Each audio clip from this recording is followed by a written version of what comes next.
Hi hello ನಮಸ್ತೆ, welcome back to my YouTube channel. ಇವತ್ತಿನ recipe vangi bath ಗೊಜ್ಜು ಮಾಡ್ತಾಯಿದ್ದೀನಿ. ಹಾಗೆಯೇ ಯಾರೆಲ್ಲ ಈ ವಿಡಿಯೋ ನೋಡ್ತಾ ಇದ್ದೀರೋ ನಮ್ಮ ಚಾನಲ್ನ ಸಬ್ಸ್ಕ್ರೈಬ್ ಮಾಡಿ. ಹೇಗೆ ಮಾಡೋದು ನೋಡ್ಕೊಳ್ಳೋಣ ಬನ್ನಿ. ಬದನೆಕಾಯಿನ ಕಟ್ ಮಾಡಿಬಿಟ್ಟು ವಾಶ್ ಮಾಡಿ ನೀರಲ್ಲೇ ಹಾಗೆ ಬಿಟ್ಟಿದ್ದೀನಿ. ಹಾಗೆ ಈರುಳ್ಳಿ ಕಟ್ ಮಾಡಿದ್ದೀನಿ, ಮತ್ತು ಟೊಮೊಟೊ, ಕರಿಬೇವು, ಕೊತ್ತಂಬರಿ ಸೊಪ್ಪು, ಕಡಲೆ ಬೀಜ, ಹಾಗೆ ಅರ್ಧ ನಿಂಬೆಹಣ್ಣಿನ ಗಾತ್ರದ ಹುಣಸೆಹಣ್ಣ ನೀರಲ್ಲಿ ನೆನೆಹಾಕಿ ಇಟ್ಟಿದ್ದೀನಿ. ಹಾಗೆ ವಾಂಗಿಬಾತ್ ಪೌಡರ್, ಹಾಗೆಯೇ ಸ್ಟವ್ ಮೇಲೆ ಒಂದು ಬಾಣಲಿ ಇಟ್ಟು ಅದಕ್ಕೆ 2 ಸ್ಪೂನ್ ಆಯಿಲ್ ಹಾಕ್ಕೊಂಡಿದ್ದೀನಿ. ಹಾಗೆಯೇ ಕಡಲೆ ಬೀಜನ ಫ್ರೈ ಮಾಡ್ಕೊಳ್ಳೋಣ. ಅದನ್ನು ಚೆನ್ನಾಗಿ ಹುರ್ಕೊಳ್ಳೋಣ, ಕಲರ್ ಎಲ್ಲ ಚೇಂಜ್ ಆಗಬೇಕು. ನೋಡಿ ಇಷ್ಟ ಆಗಿದೆ. ಈಗ ಒಂದು ಪ್ಲೇಟ್ಗೆ ಎತ್ತಿಟ್ಕೊಳ್ತಾ ಇದ್ದೀನಿ. ಹಾಗೆಯೇ ಅದೇ ಎಣ್ಣೆಗೆ ನಾನು ಸಾಸಿವೆನ ಹಾಕ್ಕೊಳ್ತಾ ಇದ್ದೀನಿ. ಅದು ಸ್ವಲ್ಪ ಎಲ್ಲ ಚಿಟಪಟ ಆದಮೇಲೆ ನಾನು ಅದಕ್ಕೆ ಕಡಲೆಬೇಳೆ ಹಾಕ್ಕೊಳ್ತಾ ಇದ್ದೀನಿ. ಕಡಲೆಬೇಳೆ ಹಾಕ್ಕೊಂಡು ಫ್ರೈ ಮಾಡಿಕೊಂಡು, ಹಾಗೆಯೇ ಈರುಳ್ಳಿ, ಕರಿಬೇವು ಹಾಕ್ಕೊಂಡು ಚೆನ್ನಾಗಿ ಫ್ರೈ ಮಾಡ್ಕೊಳ್ಳೋಣ.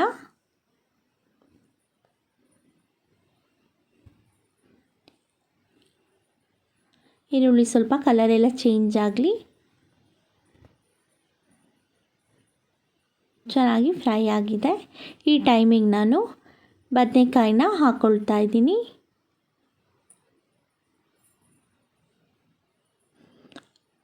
ಅದನ್ನು ಚೆನ್ನಾಗಿ ಫ್ರೈ ಮಾಡ್ಕೊಳ್ತಾ ಇದ್ದೀನಿ. ಎಣ್ಣೆಯಲ್ಲೇ ಚೆನ್ನಾಗಿ ಫ್ರೈ ಆಗಬೇಕು. ಒಗ್ಗರಣೆಯಲ್ಲೇ ಬೇಯೋ ಥರ ಚೆನ್ನಾಗಿ ಫ್ರೈ ಮಾಡ್ಕೊಳ್ಳೋಣ. ಹಾಗೆಯೇ ನಾನಿಲ್ಲಿ ಇದಕ್ಕೆ ಸ್ವಲ್ಪ ಅರಿಶಿನ ಹಾಕ್ಕೊಳ್ತಾ ಇದ್ದೀನಿ. ಅದನ್ನು ಹಾಕ್ಕೊಂಡ್ಮೇಲೆ ಅಷ್ಟೇ ಚೆನ್ನಾಗಿ ಫ್ರೈ ಮಾಡ್ಕೊಳ್ಳೋಣ.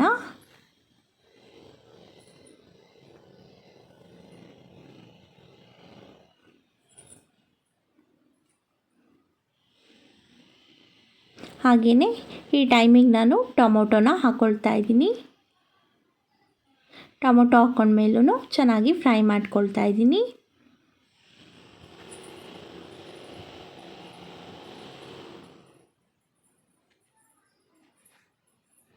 ಹಾಗೆಯೇ ನಾನು ಈ ಟೈಮಿಗೆ 1 ಸ್ಪೂನ್ ಖಾರದ ಪುಡಿ ಹಾಕ್ಕೊಳ್ತಾ ಇದ್ದೀನಿ.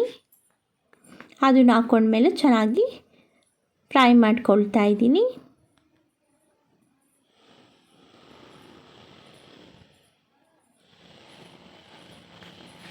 ಹಾಗೆಯೇ ಹುಣಸೆ ಹಣ್ಣಿನ ನೀರನ್ನ ಹಾಕ್ಕೊಳ್ತಾ ಇದ್ದೀನಿ. ಅದನ್ನು ಹಾಕ್ಕೊಂಡ್ಮೇಲೆ ಚೆನ್ನಾಗಿ ಮಿಕ್ಸ್ ಮಾಡ್ಕೊಳ್ತಾ ಇದ್ದೀನಿ. ಹಾಗೆಯೇ ನಾನು ಇದಕ್ಕೆ 1 ಸ್ಪೂನ್ ಆರ್ಗ್ಯಾನಿಕ್ ಬೆಲ್ಲನ ಹಾಕ್ಕೊಳ್ತಾ ಇದ್ದೀನಿ. ಅದು ಸ್ವಲ್ಪ ಎಲ್ಲ ಚೆನ್ನಾಗಿ ಕುದೀಲಿ. ಆ ಟೈಮಿಗೆ ನಾನು ರುಚಿಗೆ ತಕ್ಕಷ್ಟು ಉಪ್ಪು ಹಾಕ್ಕೊಳ್ತಾ ಇದ್ದೀನಿ. ಚೆನ್ನಾಗಿ ಫ್ರೈ ಮಾಡ್ಕೊಳ್ಳೋಣ. ನೀರಿನಂಶ ಎಲ್ಲ ಚೆನ್ನಾಗಿ ಹೀರ್ಕೊಳ್ಬೇಕು. ಹಾಗೆಯೇ ಇವಾಗ ಚೆನ್ನಾಗಿ ಫ್ರೈ ಆಗಿದೆ. ಈ ಟೈಮಿಗೆ ನಾನು ವಾಂಗಿಬಾತ್ ಪೌಡರ್ನ ಹಾಕ್ಕೊಳ್ತಾ ಇದ್ದೀನಿ. ಹಾಕ್ಕೊಂಡು ಸ್ವಲ್ಪ ಹಾಗೆ ಫ್ರೈ ಮಾಡ್ಕೊತೀನಿ. ಇದನ್ನೇನು ಜಾಸ್ತಿ ಇವತ್ತು ಫ್ರೈ ಮಾಡ್ಕೊಳ್ಳೋ ಅವಶ್ಯಕತೆ ಇಲ್ಲ. ನೋಡಿ ಗೊಜ್ಜಾಗಿದೆ. ಕೊನೆಗೆ ನಾನು ಕೊತ್ತಂಬರಿ ಸೊಪ್ಪನ್ನ ಹಾಕ್ಕೊಂಡು ಮಿಕ್ಸ್ ಮಾಡಿಕೊಂಡು, ಹಾಗೆಯೇ ಕಡಲೆ ಬೀಜನ ಹಾಕ್ಕೊಳ್ತಾ ಇದ್ದೀನಿ. ಈಗ ಅದನ್ನು ಮಿಕ್ಸ್ ಮಾಡಿಕೊಂಡ್ರೆ ವಾಂಗಿಬಾತ್ ಗೊಜ್ಜು ರೆಡಿಯಾಗಿದೆ. ಈಗ ಸ್ಟವ್ ಆಫ್ ಮಾಡ್ಕೊಂಡಿದ್ದೀನಿ. ಈಗ ನೋಡಿ ಗೊಜ್ಜು ರೆಡಿಯಾಗಿದೆ. ಇದಕ್ಕೆ ನಾನು ವೈಟ್ ರೈಸ್ನ ಹಾಕ್ಕೊಂಡು ಮಿಕ್ಸ್ ಮಾಡ್ಕೊಳ್ತಾ ಇದ್ದೀನಿ. ನೋಡಿ ವಾಂಗಿಬಾತ್ ರೆಡಿಯಾಗಿದೆ. ತುಂಬಾ ಟೇಸ್ಟಿಯಾಗಿರುತ್ತೆ. ಹಾಗೆಯೇ ಯಾರೆಲ್ಲ ಈ ವಿಡಿಯೋ ನೋಡ್ತಾ ಇದ್ದೀರೋ ನಮ್ಮ ಚಾನಲ್ನ ಸಬ್ಸ್ಕ್ರೈಬ್ ಮಾಡಿ, ಲೈಕ್ ಮಾಡಿ. ಈ ಮೆಥಡಲ್ಲಿ ನೀವೊಂದು ಸಲ ಟ್ರೈ ಮಾಡಿ. Thank you so much.